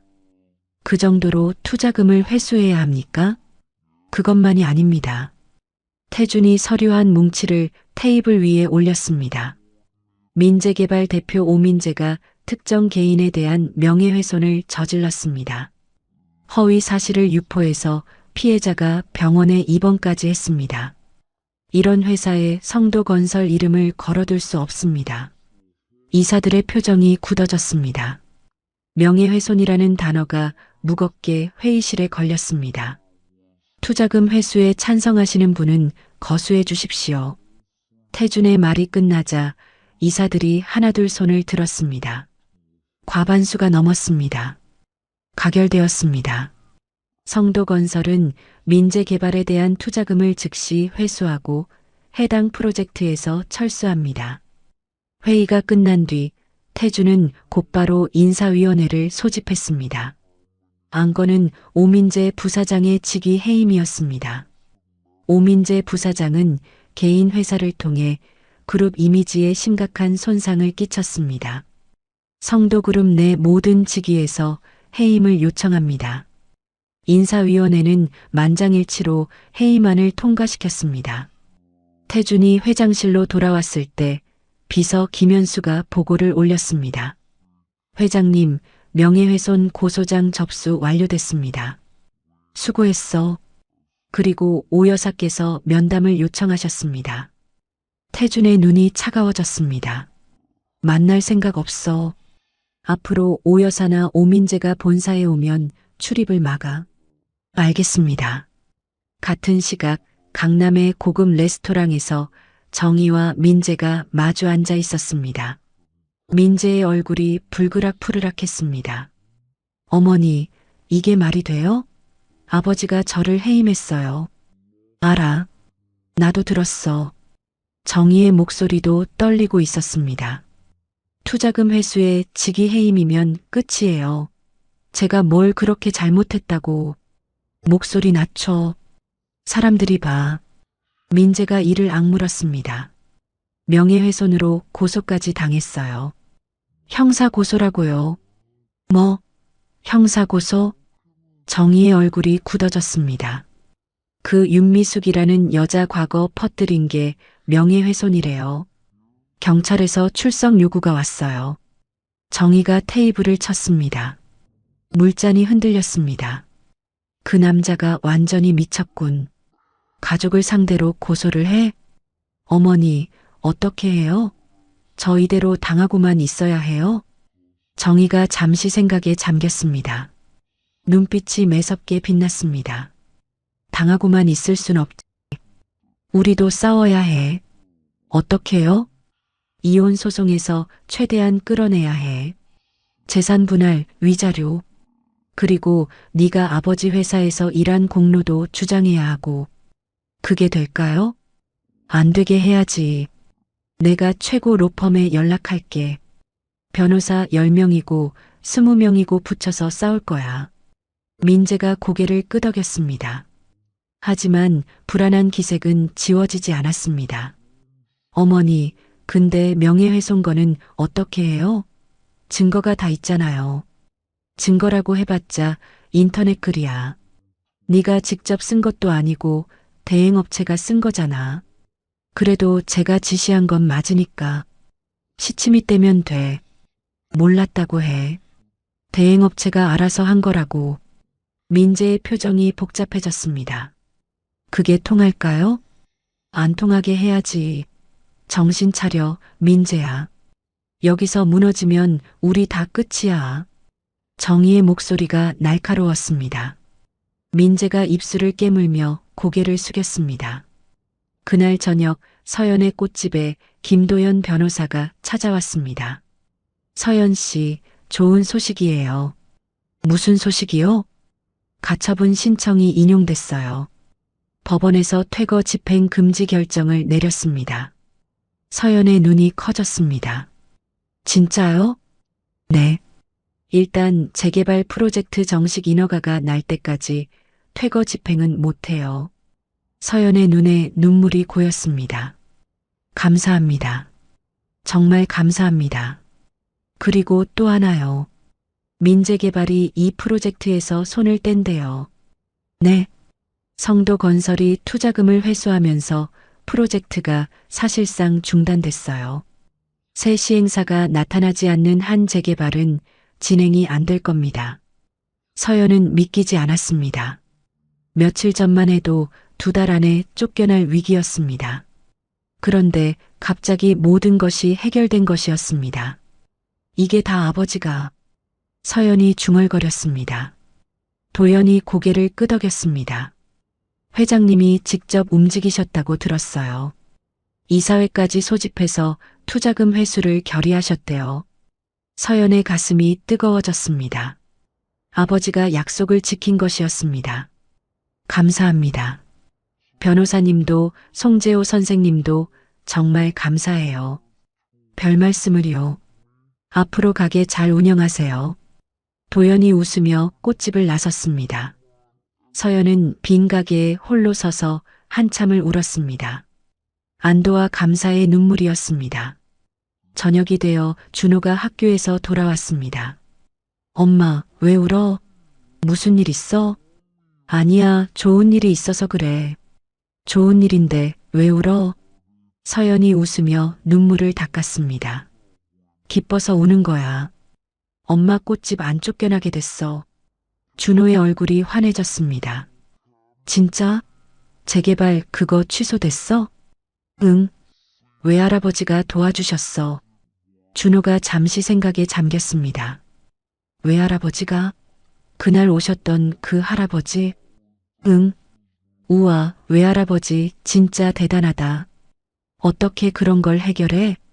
서연이 아들의 머리를 쓰다듬었습니다. 외할아버지가 큰 회사 사장님이야. 진짜? 얼마나 큰 회사인데? 성도그룹이라고. 들어봤어? 준호의 눈이 동그래졌습니다. 성도그룹? 그 건물 짓는데? 우리 학교 체육관도 성도 건설이 지었는데. 그래, 그 회사야. 준호가 한참 말이 없었습니다. 뭔가 생각하는 표정이었습니다. 엄마, 응? 그러면 우리 왜 이렇게 가난하게 살았어? 외할아버지가 그렇게 부자면 도움 받을 수도 있었잖아. 서연의 얼굴이 굳어졌습니다. 아들에게 뭐라고 설명해야 할지 망설여졌습니다. 준호야, 그건 복잡한 사정이 있었어. 무슨 사정? 외할아버지랑 외할머니가 오래전에 헤어지셨거든. 그래서 연락을 못하고 살았어. 준호가 고개를 끄덕였습니다. 아, 이혼하셨구나. 응. 근데 그건 외할아버지 잘못만은 아니야. 여러 가지 사정이 있었어. 알았어, 엄마. 더 안 물어볼게. 준호가 밝게 웃었습니다. 중요한 건 지금이잖아. 외할아버지가 이제 우리 도와주시는 거니까 됐지. 서연은 아들의 긍정적인 모습에 마음이 놓였습니다. 17년간 힘들게 키웠지만 이렇게 바르게 자라줘서 감사했습니다. 엄마, 나 외할아버지한테 전화하고 싶은데 고맙다고 말씀드리고 싶어. 그래. 그럼 외할아버지 번호 알려줄게. 서연이 스마트폰을 꺼내 태준의 번호를 보여주었습니다. 준호가 자기 폰으로 번호를 저장하고 바로 전화를 걸었습니다. 여보세요? 태준의 목소리가 들렸습니다. 외할아버지, 저 준호예요. 오, 준호구나. 무슨 일이야? 전화드리려고요. 우리 엄마 꽃집 지켜주셔서 감사해요. 전화기 너머로 잠시 침묵이 흘렀습니다. 고맙긴 원래 외할아버지가 했어야 할 일이야. 그래도요. 엄마가 얼마나 걱정했는지 몰라요. 밤마다 한숨만 쉬고 그랬거든요. 태준의 목소리가 살짝 떨렸습니다. 그랬구나. 외할아버지가 많이 늦었지? 괜찮아요. 이제부터 자주 보면 되잖아요. 준호의 밝은 목소리에 태준이 웃음을 터뜨렸습니다. 그래, 자주 보자. 준호야, 이번 주말에 시간 있어? 주말이요? 네, 있어요. 그럼 외할아버지가 맛있는 거 사줄게. 뭐 먹고 싶어? 소고기요. 소고기 구워 먹고 싶어요. 알았어. 주말에 데리러 갈게. 엄마랑 외할머니도 같이 가자고 해. 네, 알겠어요. 준호가 신나서 전화를 끊었습니다. 서연이 아들을 바라보았습니다. 뭐래? 주말에 외할아버지가 소고기 사주신대. 엄마랑 외할머니도 같이 가래. 서연의 얼굴에 미소가 번졌습니다. 오랜만에 마음이 편안해지는 것을 느꼈습니다. 어쩌면 진짜 새로운 시작이 가능할지도 모른다는 생각이 들었습니다. 주말 저녁 태준이 서연의 집 앞에 차를 세웠습니다. 준호가 먼저 뛰어나와 손을 흔들었습니다. 외할아버지. 준호야, 기다렸지? 아니요, 방금 준비 끝났어요. 서연과 미숙이 뒤따라 나왔습니다. 미숙은 어색한 표정으로 태준을 바라보았습니다. 가자. 태준이 짧게 말하며 차 문을 열어주었습니다. 네 사람이 차에 올라 강남의 한우 전문점으로 향했습니다. 식당에 도착하자 직원이 안내했습니다. 예약하신 강태준 손님, 이쪽으로 오세요. 독립된 룸으로 안내받았습니다. 넓은 방에 고급스러운 테이블이 놓여 있었습니다. 준호의 눈이 휘둥그레졌습니다. 우와, 여기 진짜 비싸 보인다. 준호야, 그런 말하는 거 아니야. 서연이 나무랐습니다. 태준이 웃으며 손을 저었습니다. 괜찮아. 오늘은 마음껏 먹어. 직원이 메뉴판을 가져왔습니다. 태준이 최상급 한우 세트를 주문했습니다. 특선 코스로 주세요. 4명이요. 알겠습니다. 직원이 나가자 어색한 침묵이 흘렀습니다. 미숙이 물잔만 만지작거렸습니다. 서연도 뭐라고 말을 꺼내야 할지 몰라 입술만 깨물었습니다. 외할머니, 왜 말 안 해요? 준호가 미숙을 바라보며 물었습니다. 응? 아니야, 그냥. 외할아버지랑 오랜만에 만나서 어색해요? 준호의 직설적인 질문에 미숙이 당황했습니다. 태준이 먼저 입을 열었습니다. 맞아. 외할아버지랑 외할머니가 오랜만에 만나서 좀 어색해. 준호가 이해해줘. 알아요. 그래도 밥 먹으면서 이야기하면 풀리지 않을까요? 준호의 순수한 말에 어른들이 웃음을 터뜨렸습니다. 얼어붙었던 분위기가 조금 풀렸습니다. 잠시 후 음식이 나오기 시작했습니다. 붉은 빛깔의 한우가 접시 위에 올라왔습니다. 직원이 불판에 고기를 올려 구워주었습니다. 준호야, 많이 먹어. 태준이 잘 익은 고기를 준호 앞에 놓아주었습니다. 감사합니다. 준호가 고기를 입에 넣고 눈을 감았습니다. 우와, 진짜 맛있다. 입에서 녹아요. 맛있으면 더 시킬게. 진짜요? 최고. 서연이 아들을 바라보며 미소 지었습니다. 평소에 고기를 실컷 먹여본 적이 없었습니다. 늘 빠듯한 살림에 외식은 꿈도 못 꿨습니다. 서연아, 너도 많이 먹어. 태준이 딸 앞에도 고기를 놓아주었습니다. 네, 감사해요. 서연이 고기를 먹으며 슬그머니 눈물을 닦았습니다. 미숙이 딸의 손을 잡았습니다. 서연아, 왜 울어? 아니야, 그냥. 이런 날이 올 줄 몰랐어서. 태준의 가슴이 저렸습니다.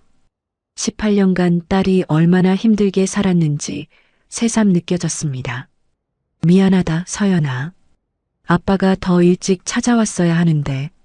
아니에요. 이제라도 이렇게 만나는 것만으로도 좋아요. 준호가 고기를 씹다 말고 물었습니다. 외할아버지, 근데 궁금한 거 있어요. 뭔데? 외할아버지는 왜 그동안 우리 안 찾아오셨어요? 식탁에 잠시 침묵이 흘렀습니다. 서연이 아들을 말리려 했습니다. 준호야, 그런 건 괜찮아. 태준이 손을 들어 서연을 제지했습니다. 준호를 바라보며 천천히 말했습니다. 솔직하게 말해줄게. 외할아버지가 바보였어. 바보요? 응. 회사 일만 중요하게 생각하고 가족은 뒷전으로 뒀어. 외할머니랑 헤어지고 나서도 엄마를 찾아가지 않았어. 준호가 고개를 갸웃거렸습니다. 왜요? 보고 싶지 않았어요? 아니, 보고 싶었어. 근데 너무 오래 시간이 지나니까 찾아가기가 무서웠어. 엄마가 외할아버지를 미워할 것 같아서. 태준의 목소리가 떨렸습니다. 외할아버지도 무서운 게 있어요? 그럼. 가족한테 미움받는 게 제일 무서워. 준호가 잠시 생각하더니 고개를 끄덕였습니다. 알겠어요. 근데 이제 늦었지만 찾아오셨잖아요. 그거면 된 거 아니에요? 태준의 눈가가 촉촉해졌습니다. 고맙다, 준호야. 네가 그렇게 말해주니까 외할아버지 마음이 좀 놓인다. 저는요, 외할아버지가 나쁜 사람 같지 않아요. 처음 꽃집에 오셨을 때 눈빛 봤거든요. 눈빛? 네. 저를 볼 때 눈이 촉촉했어요. 나쁜 사람은 그런 눈 안 해요. 태준이 입술을 깨물었습니다. 눈물이 흘러내릴 것 같았습니다. 미숙이 옆에서 조용히 눈시울을 붉혔습니다. 준호야, 고기 더 먹어. 식겠다. 서연이 분위기를 바꾸려고 말했습니다. 네. 준호가 다시 고기를 먹기 시작했습니다. 어색했던 분위기가 점점 따뜻해졌습니다. 식사가 끝날 무렵 태준이 미숙을 바라보았습니다. 미숙아, 나 할 말이 있어. 뭔데요? 병원 다시 가봐. 이번에 쓰러졌을 때 관상동맥 질환이 있다고 했잖아. 정밀 검사 받아봐야 해. 괜찮아요. 별거 아니래요. 별거 아닌 게 어딨어. 내가 아는 심장 전문에 소개해 줄게.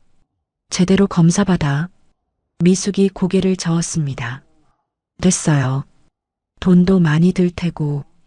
돈 걱정하지 마. 내가 다 낼 테니까. 그건 부담 갖지 마. 18년 동안 못 해준 거 생각하면 이 정도는 아무것도 아니야. 미숙이 입술을 깨물었습니다. 서연이 어머니의 손을 잡았습니다. 엄마, 아버지 말씀대로 해. 건강이 제일 중요해. 그래요, 외할머니. 아프면 안 돼요. 준호도 거들었습니다. 미숙이 한숨을 내쉬었습니다. 알았어요. 그럼 한번 가볼게요. 태준의 얼굴에 안도감이 번졌습니다. 고마워. 내일 비서한테 시켜서 예약 잡아줄게. 식사를 마치고 식당을 나섰습니다. 밤 공기가 차가웠습니다. 준호가 기지개를 켜며 말했습니다. 아, 배부르다. 오늘 최고였어요, 외할아버지. 다음에 또 오자. 진짜요? 약속? 준호가 새끼손가락을 내밀었습니다. 태준이 웃으며 손가락을 걸었습니다. 약속? 차에 오르기 전 태준이 서연에게 말했습니다. 서연아, 꽃집 운영하는데 어려운 거 있으면 말해. 뭐든 도와줄게. 괜찮아요. 이제 퇴거 걱정 없으니까 잘할 수 있어요. 그래도 혹시 모르니까 필요한 거 있으면 꼭 연락해. 네, 고마워요, 아버지. 태준의 가슴이 따뜻해졌습니다. 딸이 자연스럽게 아버지라고 부르는 것이 아직도 익숙하지 않았습니다. 하지만 그 한마디가 세상에서 가장 큰 선물 같았습니다. 차에 올라 집으로 향하는 동안 준호는 뒷좌석에서 골아떨어졌습니다.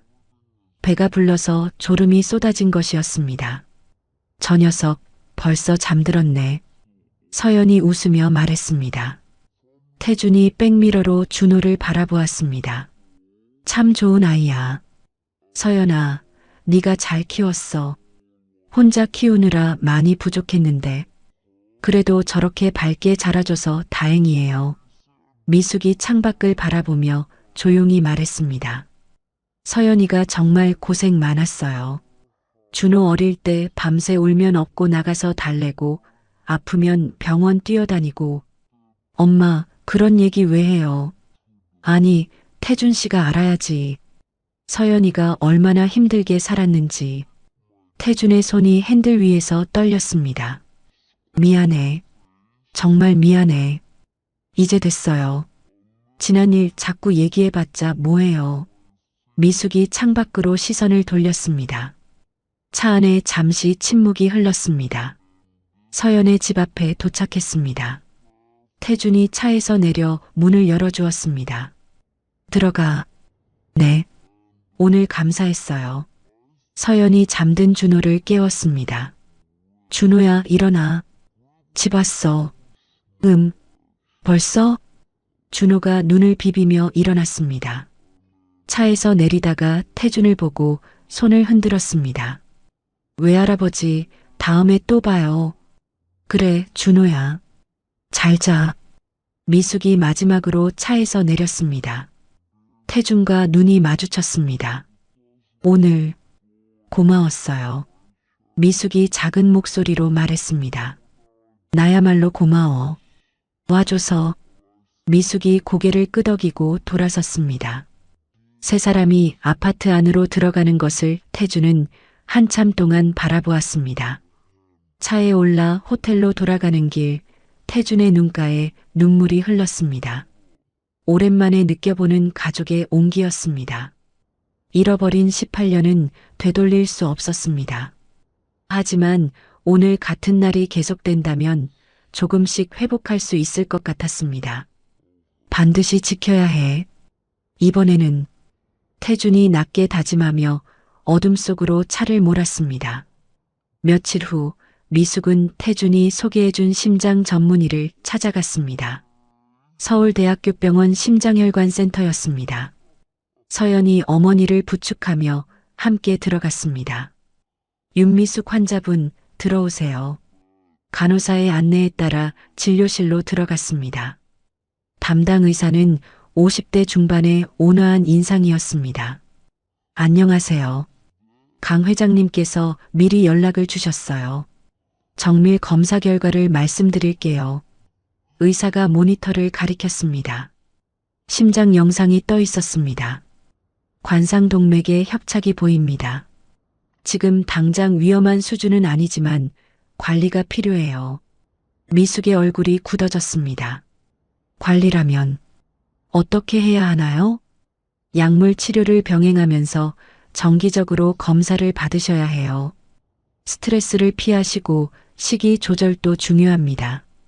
서연이 걱정스러운 표정으로 물었습니다. 수술은 안 해도 되는 건가요? 지금은 약물로 충분히 관리할 수 있어요. 다만 상태가 악화되면 스텐트 시술이 필요할 수도 있습니다. 미숙이 한숨을 내쉬었습니다. 알겠습니다. 약 처방해 주세요. 진료를 마치고 병원을 나서는데 서연의 전화가 울렸습니다. 꽃집 직원 정민이었습니다. 사장님, 죄송한데 오늘 오후 배달 건이 좀 많아요. 혼자서는 힘들 것 같은데. 알았어. 내가 빨리 갈게. 서연이 전화를 끊고 미숙을 바라보았습니다.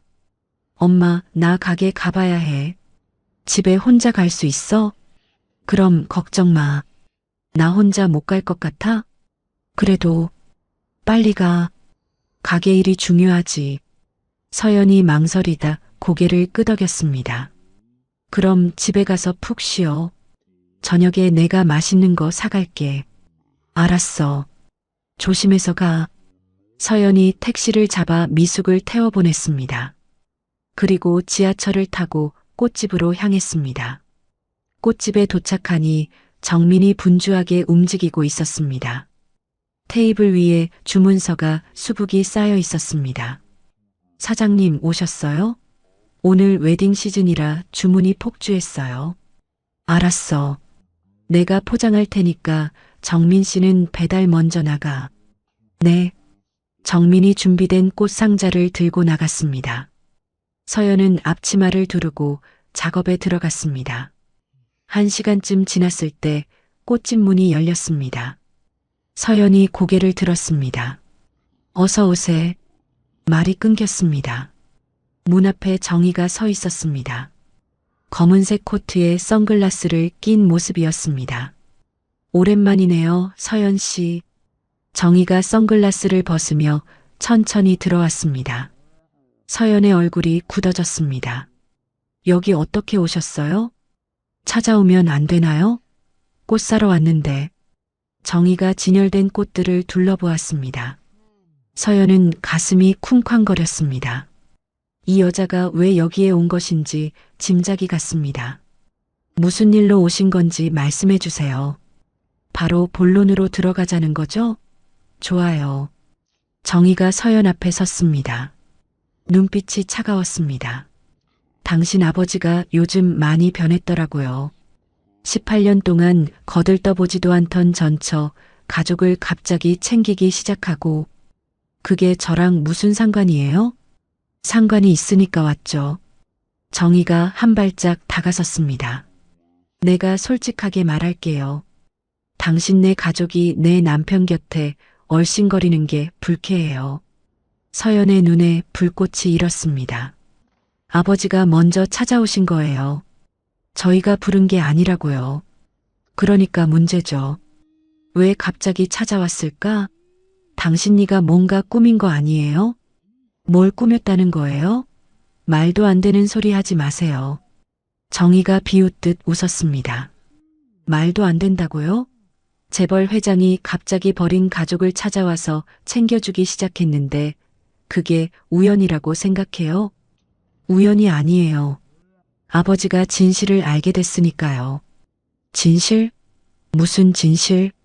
서연이 정희를 똑바로 바라보았습니다. 18년 전에 누가 우리 엄마를 협박했는지, 누가 아버지 약에 손을 댔는지 아버지가 다 알게 됐어요.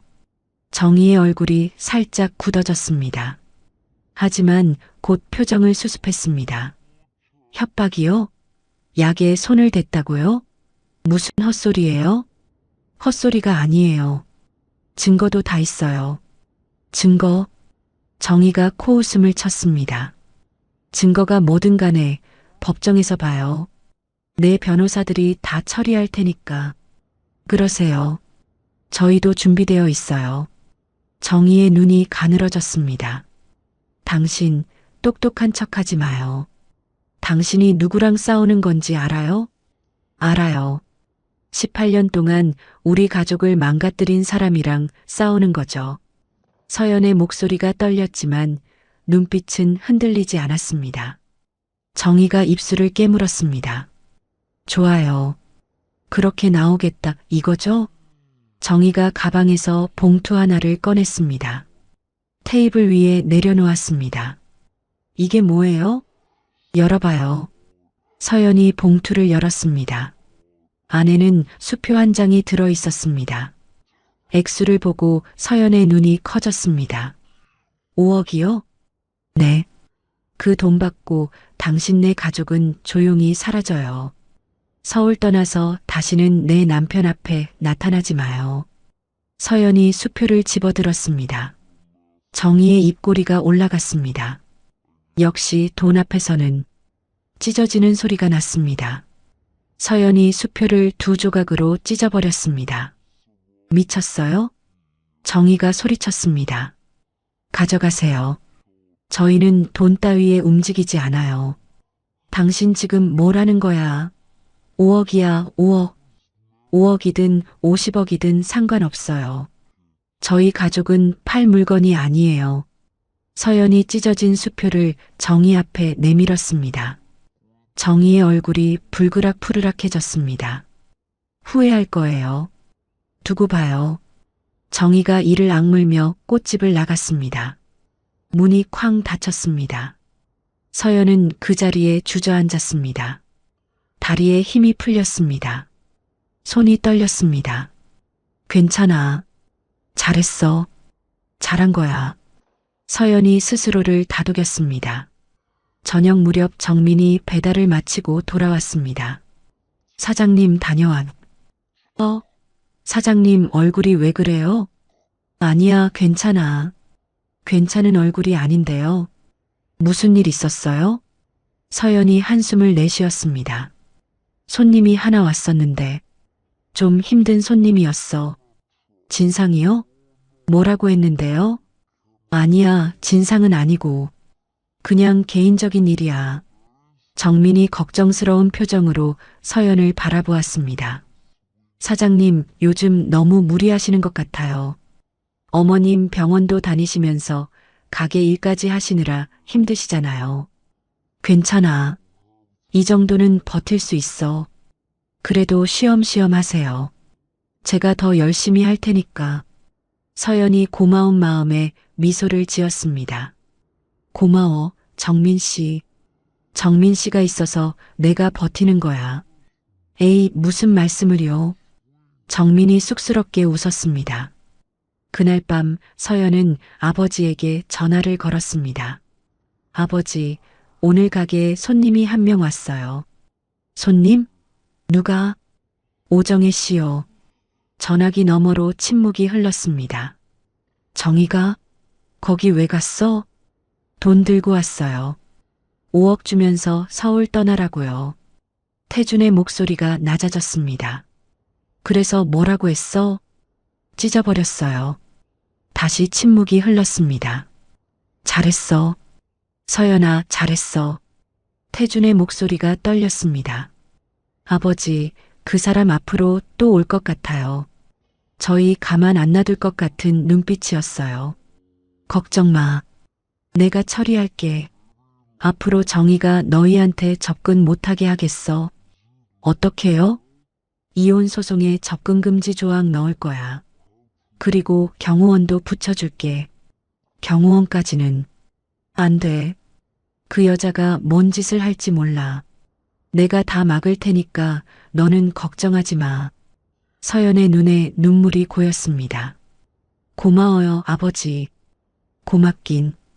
아빠가 원래 했어야 할 일이야. 이제라도 제대로 할게. 전화를 끊은 뒤 서연은 창밖을 바라보았습니다. 어둠 속에서 가로등 불빛이 반짝이고 있었습니다. 싸움은 이제 시작이었습니다. 하지만 이번에는 혼자가 아니었습니다. 그것만으로도 서연은 힘이 났습니다. 18년이라는 시간은 결코 짧지 않습니다. 그 세월 동안 태주는 성공만을 좇으며 가족을 잃었고 미숙은 사랑하는 사람을 지키기 위해 홀로 모든 짐을 짊어졌습니다. 서연은 아버지 없이 아이를 키우며 꽃집을 일궈냈고 준호는 그런 어머니 곁에서 밝고 바르게 자라났습니다. 돌이켜보면 모든 비극의 시작은 진실을 말하지 못한 것이었습니다. 미숙은 남편을 지키려 침묵했고 태주는 아내의 침묵 뒤에 숨겨진 희생을 알지 못했습니다. 그 틈을 파고든 것은 탐욕과 거짓이었습니다. 하지만 늦었다고 생각할 때가 가장 빠른 때라고 했습니다. 태주는 남은 시간 동안 가족을 지키기로 결심했고 서연은 아버지에게 다시 한번 기회를 주었습니다. 찢어버린 5억짜리 수표는 돈으로 살 수 없는 것이 있다는 것을 보여주었습니다.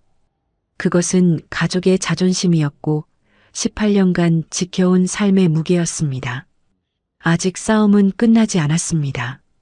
정의와 민재의 반격이 남아있고 법정에서의 다툼도 계속될 것입니다. 하지만 이제 서연은 혼자가 아닙니다. 늦게나마 돌아온 아버지가 곁에 있고 든든한 아들 준호가 있습니다. 그리고 18년간 묵묵히 딸을 키워온 어머니 미숙이 있습니다. 가족이란 완벽하지 않아도 됩니다. 상처가 있어도 빈 시간이 있어도 다시 손을 잡을 수 있다면 그것으로 충분합니다. 태준과 미숙, 서연과 준호의 이야기가 여러분의 마음에 작은 울림이 되었기를 바랍니다. 이야기를 끝까지 들어주신 분이 계시다면 잘 들었다고 댓글 하나만 남겨주세요. 감사합니다.